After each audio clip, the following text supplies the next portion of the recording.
Hello and welcome back to Hammond's Upholstery. Let's have a walk through, see what's going on in this episode. Well, it's a part two, so you sort of know we've got to get on with that wing chair, but let's take a walk through anyway and see what's going on.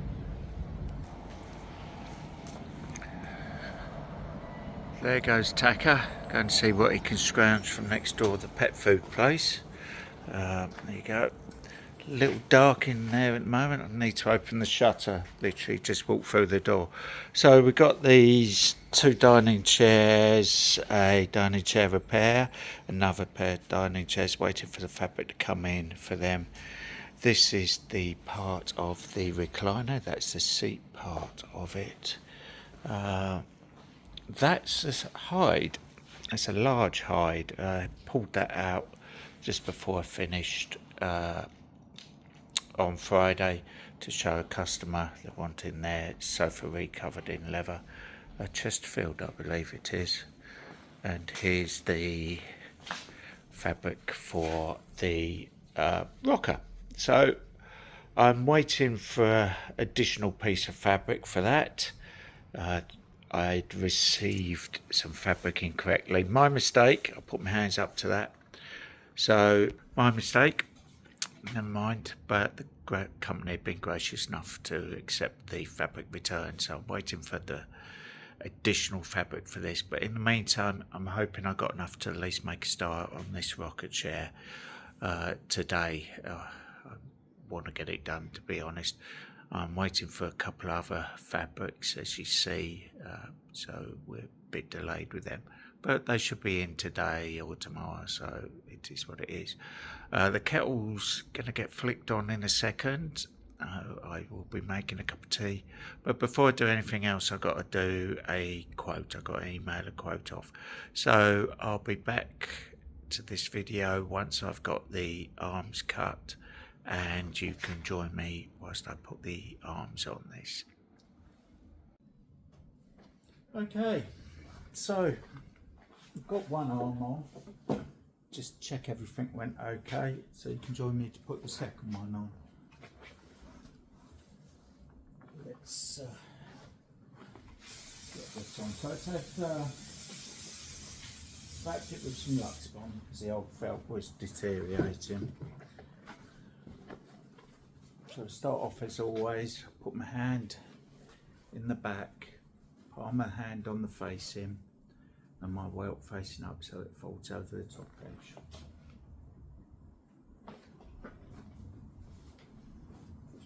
Put that onto the facing, pull the cover back, and that pulls the welt onto the top edge on the side, so it lays nicely on the facing. So I'm doing it palm and hand to the back, all to the back,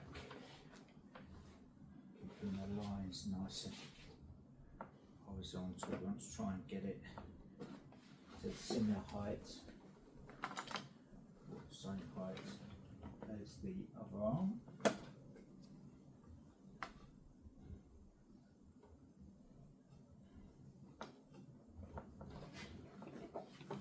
Slow point.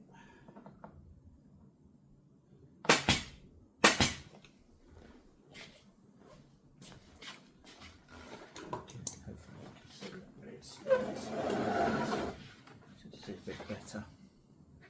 But I've got my cut up the side of the piping.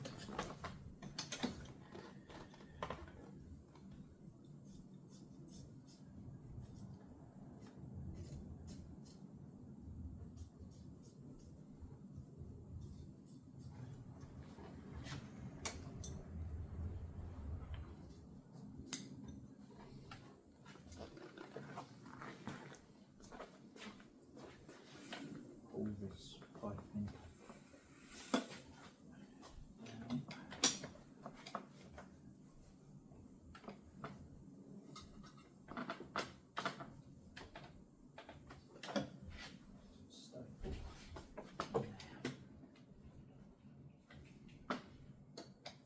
This isn't the easiest job to to do because the action gets in the way, but you have to make allowances for that. Cover it back now.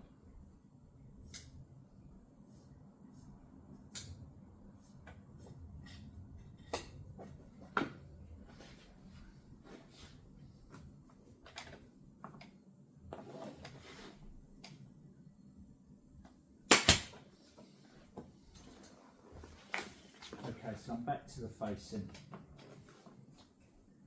I've got to make a cut for it to go over this seat rail here.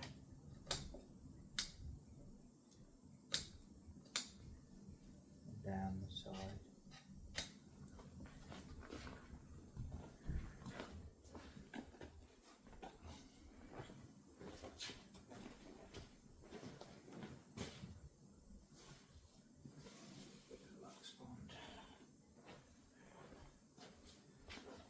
Here.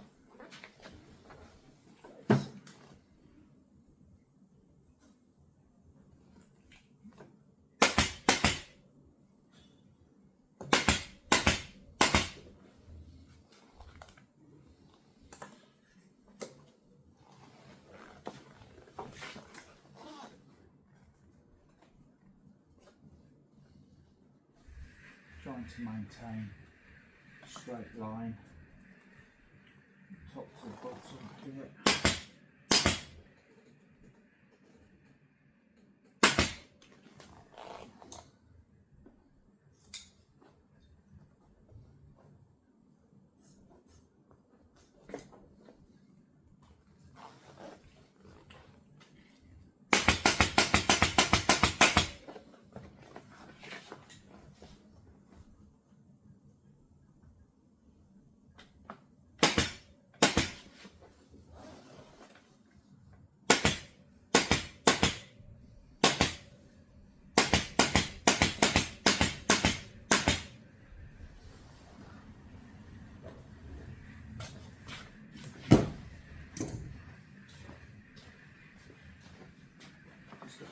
Onto its side so I can staple this welt.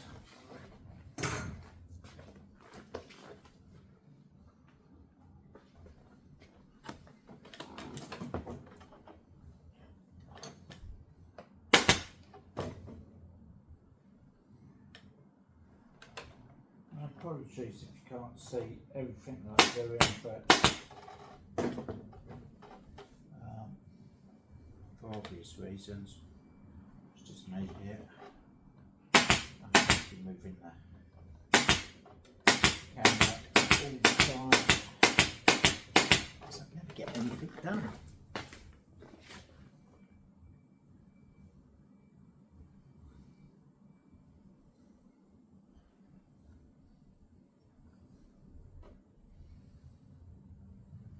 So a little bit fiddly here. Everything's got to be folded over and finished because there's no bottom cloth or anything like that. This is all seen on the completed chair.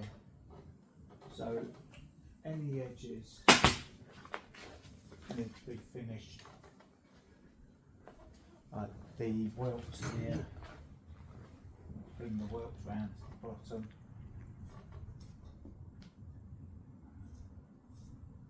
Can't just staple it off, presuming that I'm going to put bottom cloth on it because there's no bottom cloth coming on it, so it needs to be folded and nice neat edge.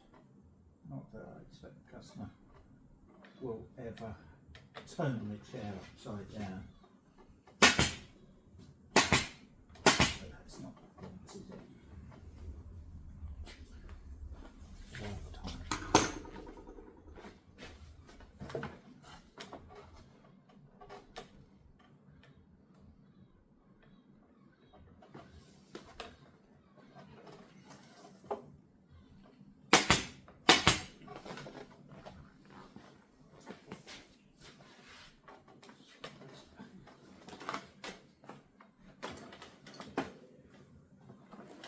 Now I'm going to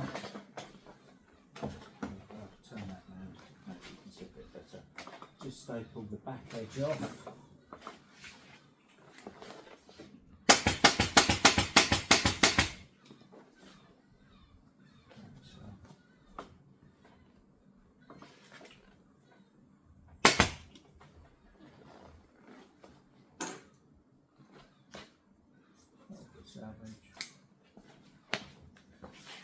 Now,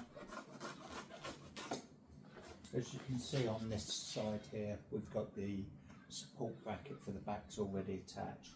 I need to cut the holes on this arm here so that the fixings go through. But around the holes, I'm going to put a few staples.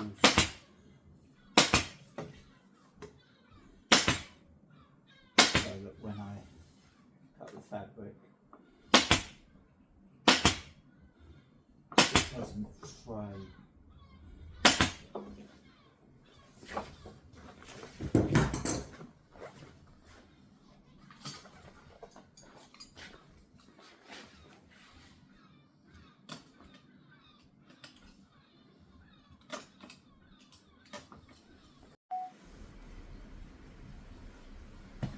Okay, sorry about that, had a customer come in. Right, so where was I? Just putting this outside on. When doing things like this, I've done lots of reclining chairs. Don't get me wrong, I've done antique reclining chairs, but this one's different. They're not always the same, that's the interesting thing. So you have to have the skill set there, or knowledge, to be able to work on different chairs as they come in. It's not a production line job, and I think I've said that in previous videos. That's what customers are paying for, is the skill to be able to do their job that they want me to.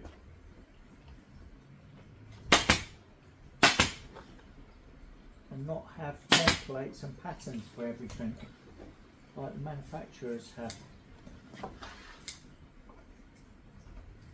It's a challenge at times, but I enjoy that part of the job. So let's lay this on its side. I can finish off the top of the arm, and then I'll turn it round so I can then do the bottom of the inside of the arm, which is the fiddly bit on this because of the action being in the chair still.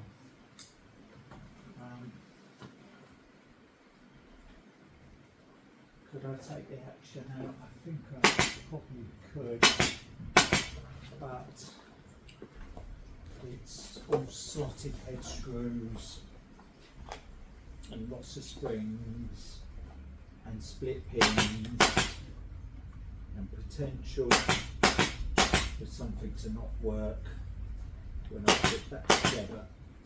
So I'm just going to persevere, working around the action.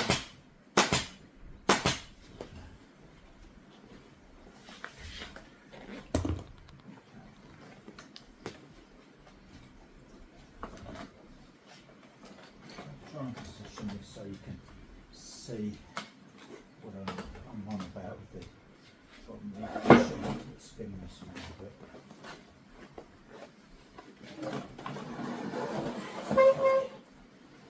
So there we have it. So this has all got to be folded and stapled. I'll show you one more. Start with the centre. My apologies, I'm going to be in the way. Let me spin it side on. Might be able to see a bit more. Okay. So folding the fabric, because this is all open at the bottom of the chair. So pull the arm down without distorting the pattern too much. fold the fabric under and staple it. That's how it was done originally, so that's how I'm going to do it.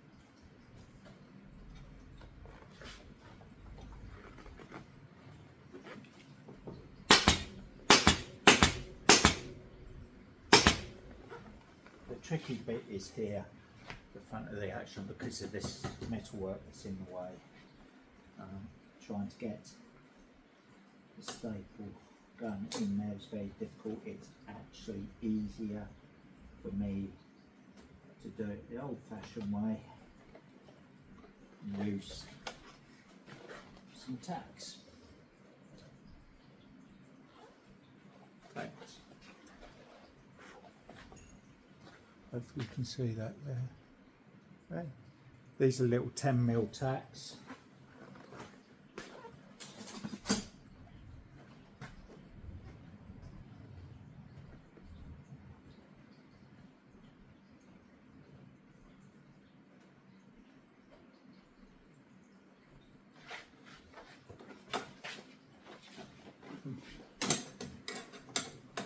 Tap, tap, tap, tap.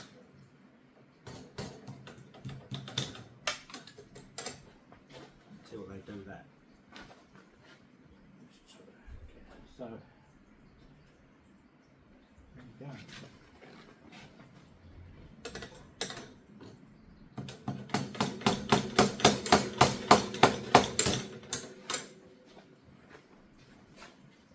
Couple more of them. Just hold that front edge. And then we're almost in a position. Stand it up, and then next I'm going to do the front seat lip, which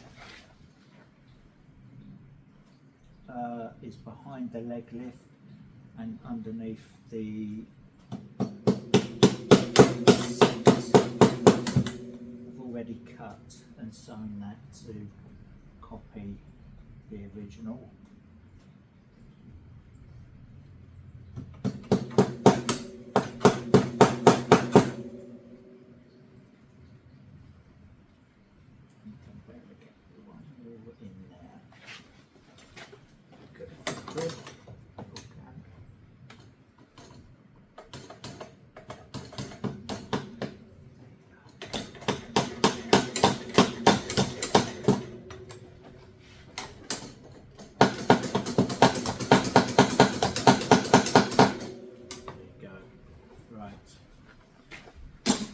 Tricky, but I'll screw this bracket back on whilst I've got this laid down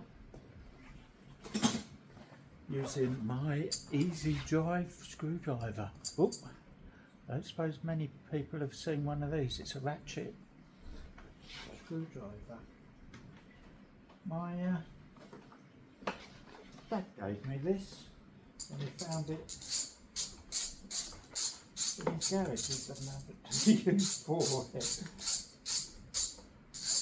Everything's Phillips screws. I'm sure you can buy a replacement shaft for it anyway if you wanted to for Phillips.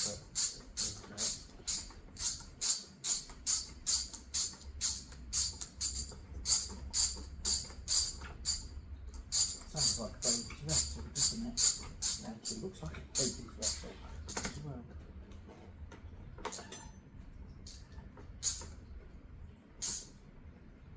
There you go. An easy drive, can you see that on there?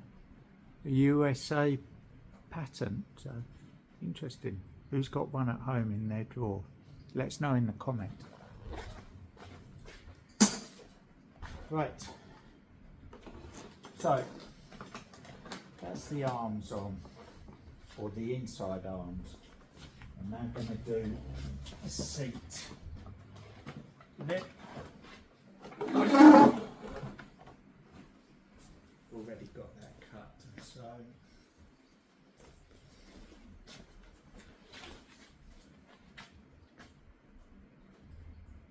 So that simply goes over here. As you can see, I need to cover this bit here that's seen with some strap cloth. Let's find a couple of bits. There we go.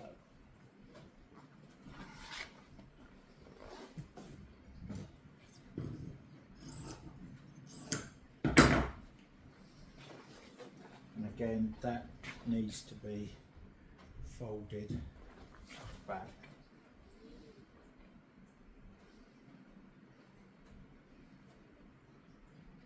So we'll try and keep the line central underneath the leg.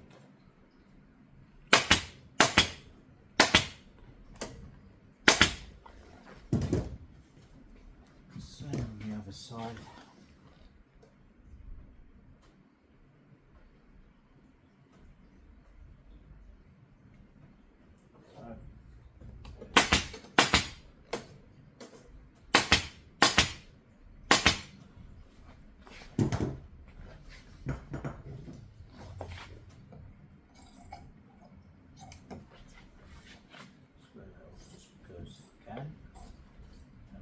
Me.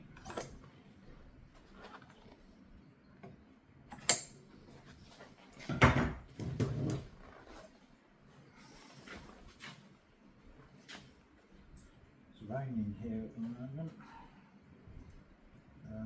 We need it. It's been very dry. Where I walk the dog at lunchtime, there's quite a lot of fire damage in the woods and so on.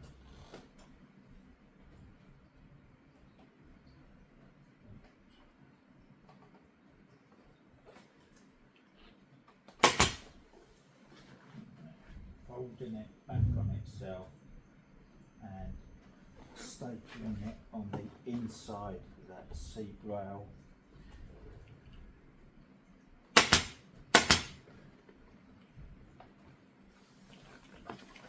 Before I put any more staples in there, I'll just check that it's central, which should be.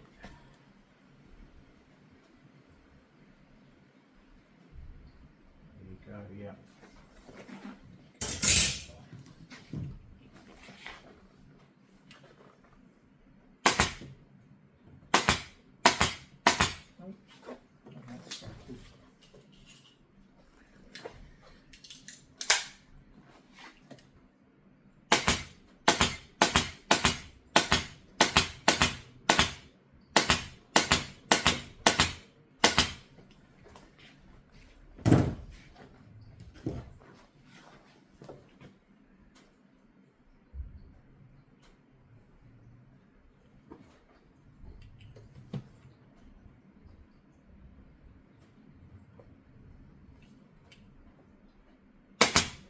So we've got round corners, so we need to put a pleat on each of these corners to get the cover to go round.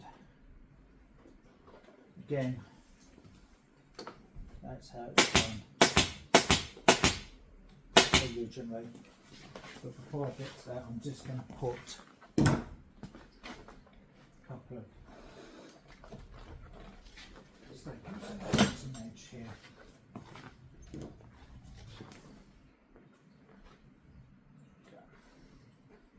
So as you can see, it's all seen underneath here, so this all needs to be folded back.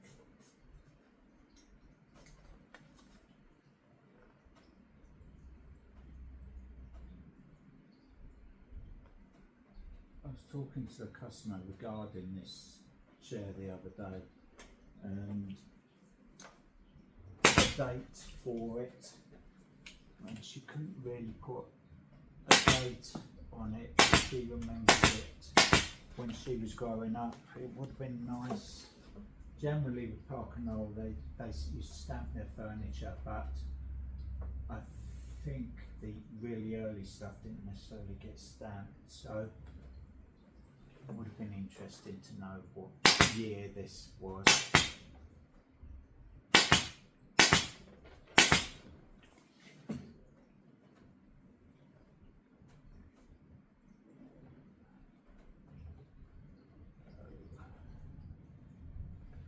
Just check that bottom edge.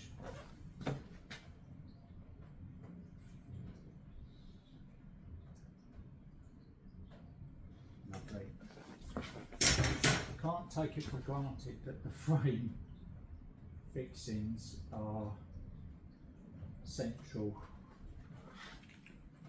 but they are in this particular case. I always check.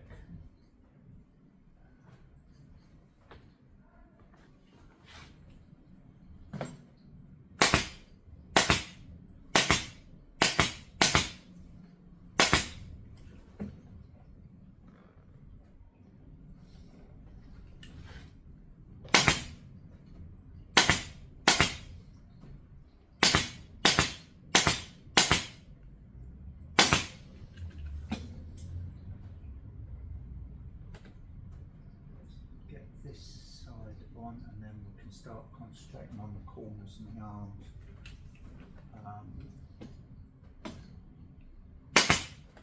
With the pleats in them, and it was just finished down here by folding it back and some staples in it. That's all it was. And I can't think of a better way of finishing that edge. So that will be how I finish it. It's not seen as a general rule because this has got a leg lift on it that butts up to the arm. It wraps round to here. So I think that's why it was just stapled there, because it's not going to be seen in normal operation.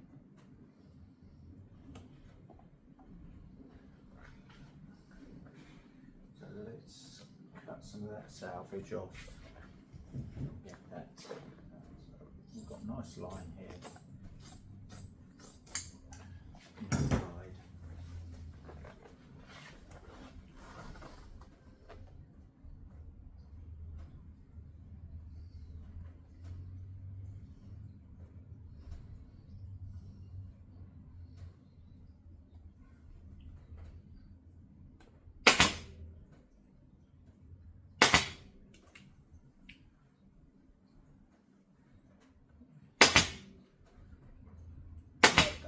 With staples, a couple of inches along there. Same this side.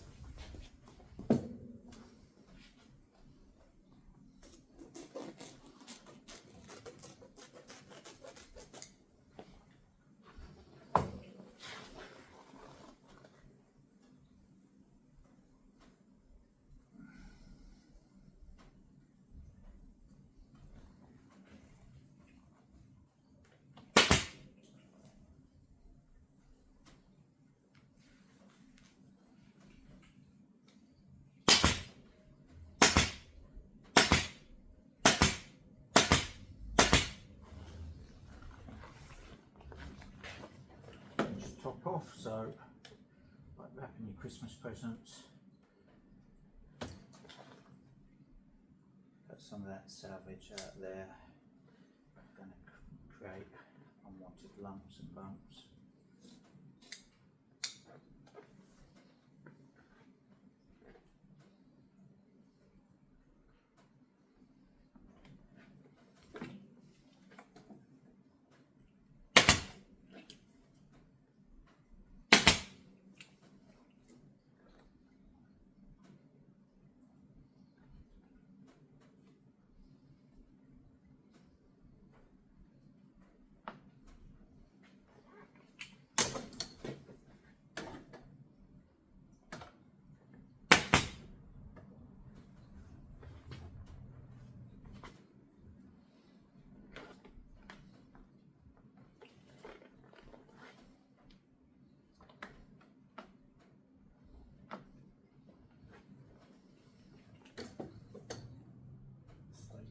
The wood then.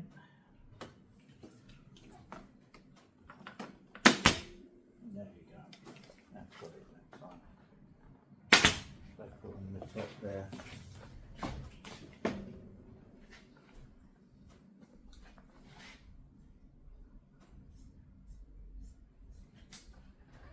So you think of this chair as having 3 component parts, 4 depending on how you look at things. So I tend to tackle them as individual component parts and then put the whole thing together. It's not quite so daunting then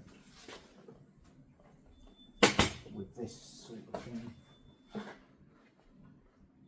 it one step at a time. It's a lot more manageable. A little bit short, probably put too much up there.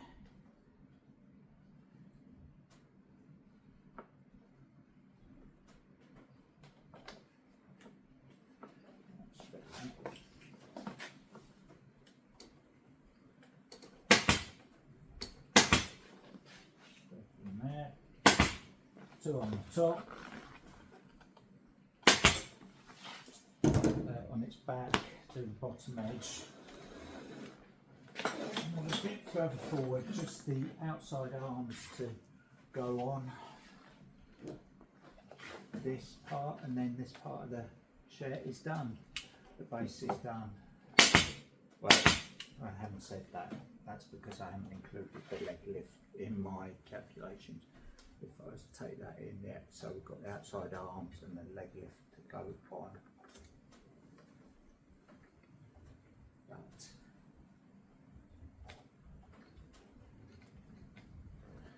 for me, that's going to be enough for today.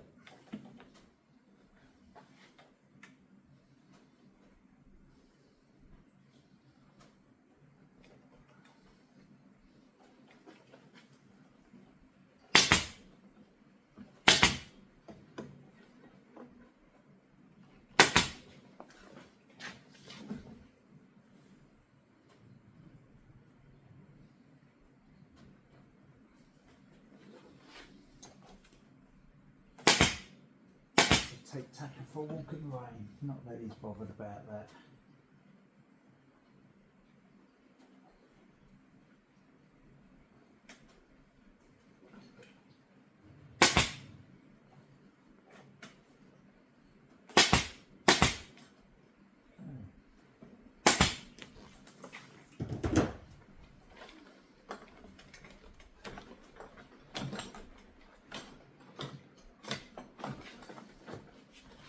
Wind that action back in now, get the pliers on it,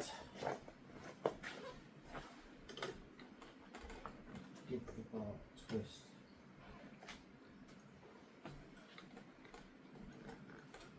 Come on.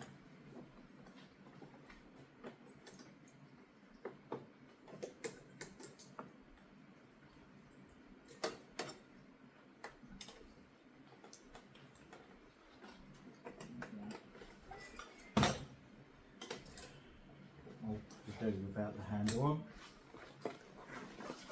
Right, so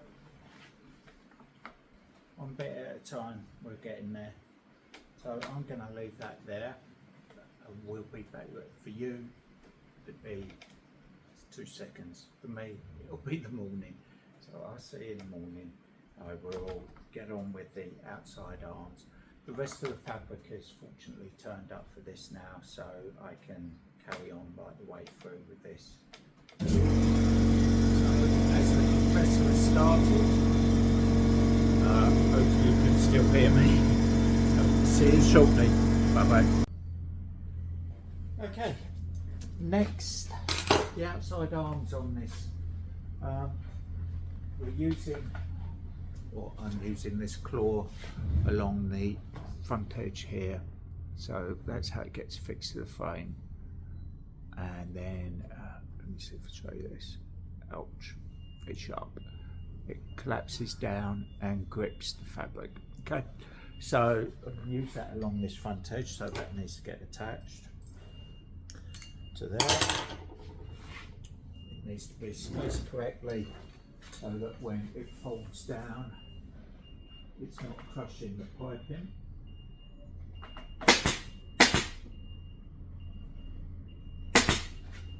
This particular version of this, and it's quite a big space. The right portion is quite long. Different manufacturers, different modes, adjust accordingly. Right. It's quite nice here today. Tucker's in the van. He's been out and about to have a sniff around. So he didn't go back in there. Having a sniff or something like that. So this fabric pat matching. How far do you go with the pat matching before it gets expensive? Because there is a cost implication because of the fabric and cutting it to fit. So I am trying to keep the central line central, each half of the sofa matching each other, i.e. the outside arms will be positioned in the same place, but I'm not too concerned about the horizontal lines rather than the vertical lines. The horizontal lines will work themselves out to a certain degree, because as long as you've matched everything, the left and right, the two halves. That's it. So this arm has been cut in the same place as the opposite arm on the other side, and so long as I position this the same as I've done the other side, I'm happy with that, and I've got the horizontal line to match. Now, if you watch my other videos, you will see that sometimes putting this fabric on, we won't get the line centred, but some of these fabrics, these check style fabrics, aren't mirrors. They have a line in them. So to get the line to come over on some of them, you'd have to put the fabric on upside down. This particular one, I'm not willing to do that. So that's that tacked on. Some cardboard back tacking strip. Now,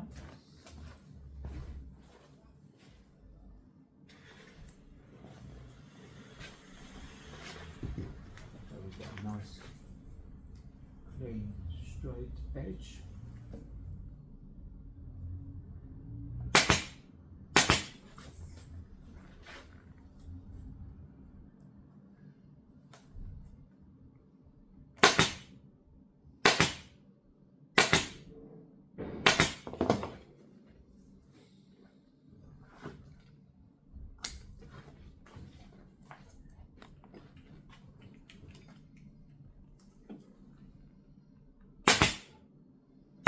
What do you think I'm going to get across here before I run out of staples? I can feel it in my warts.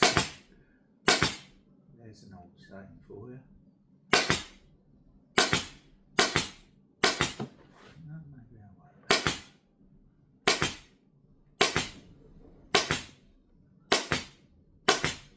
Let's make it, I'm curious now. No, I've got pattern into it. No. Right. Lux Bond. I'm initially not going, I'm upholstering this with the intentions of not putting skirts on this particular chair.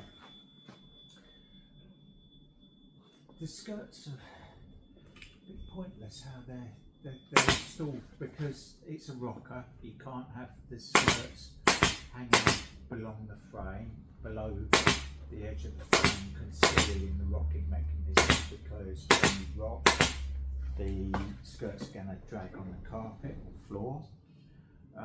So they were just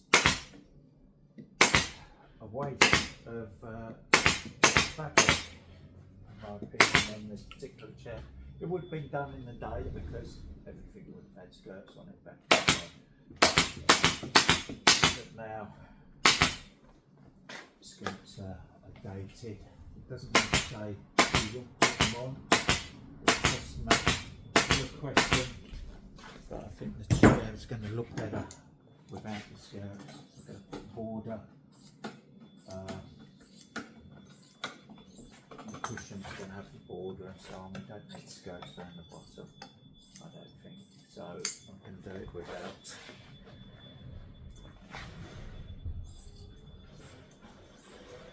I've talked to the customer about this and they're happy to go with the price.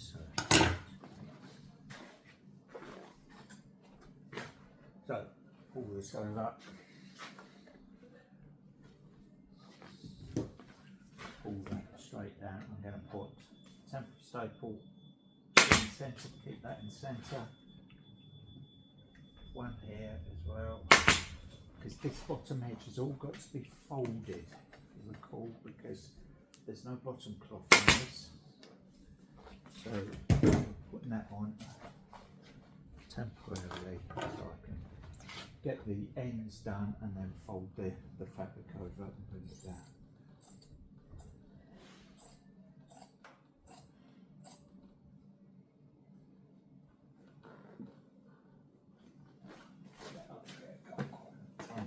The camera's way there, but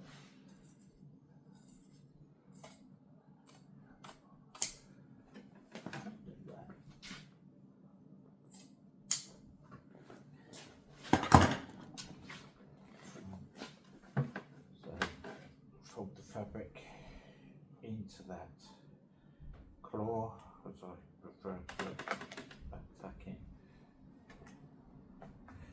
gripper.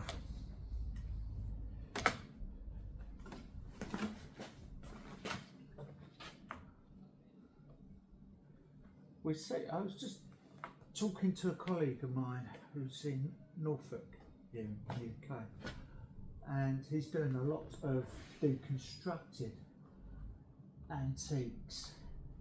You may have seen them, have a look around, have a Google it, deconstructed upholstered furniture, and he's been doing a fair few bits of that for a client recently. I'll be interested to see what your thoughts are on this, what you think about these constructed antiques. To give you an idea, basically means you'd be doing a piece of furniture like this, an antique piece of furniture anyway, which is stuff and stitch with hair and all that sort of stuff, traditionally upholstered, but they wouldn't necessarily put the outsides on it, so you could see the inside workings of the frame and everything else. Personally, I quite like the look, but because it shows off the work that's gone into producing the upholstery, because what you'll discover here by watching these is what goes on underneath the top cover, and I'm sure you'll all agree there's a lot more than you perhaps realise. The deconstructed furniture sort of shows off that aspect to a little bit. It's been on trend here for a little bit of time. It may be even been on trend where you are even longer, but it's been a few years now. That's become popular. It'll be interesting to hear what your thoughts are on that.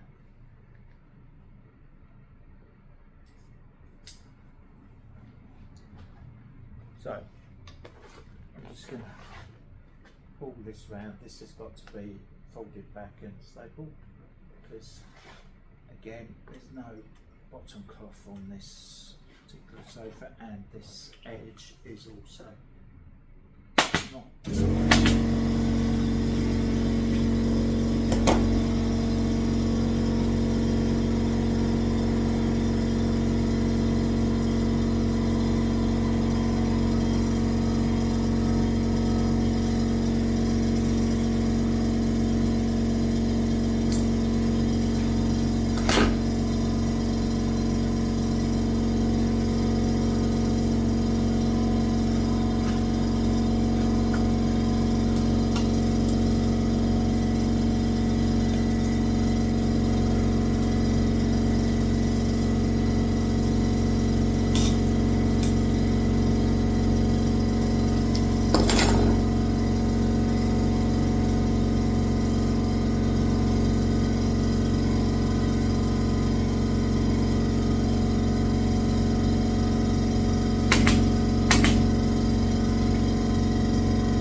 granite staples.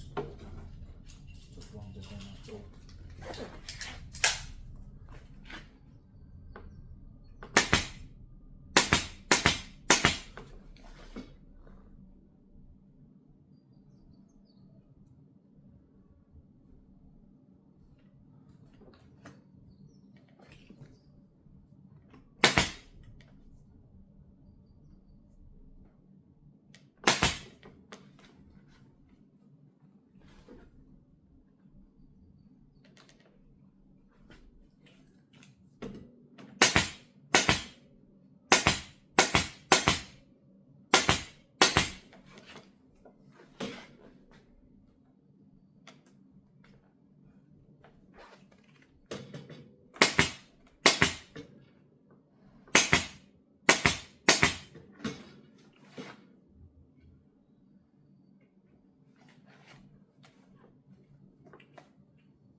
Finish off the inside of the arms, you can see here.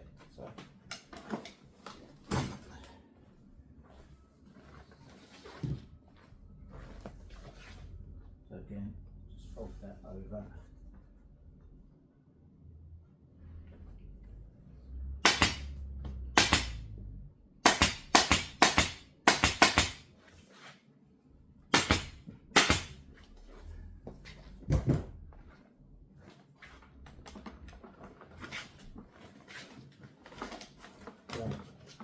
Gets in there. That's the inside. Outside arms, seat lip done. The outside back is attached to the back frame, which is over there. We've got the leg lift here, which I've just recovered. So we need to screw this back onto the frame here. So the leg lifter is separate to the seat because the seat moves with the back. So there you go. So that's the leg lift. I shall get that onto there. Then this part of the chair is done. I shall then, I think, approach the seat next, and we'll get on with that. The seat is relatively straightforward, so it shouldn't take too long to do the seat. Leaving the worst bit till last, which is the inside back. There's a bit of stitching involved in that. So there we go. So I'll come back to you when I'm on with the seat.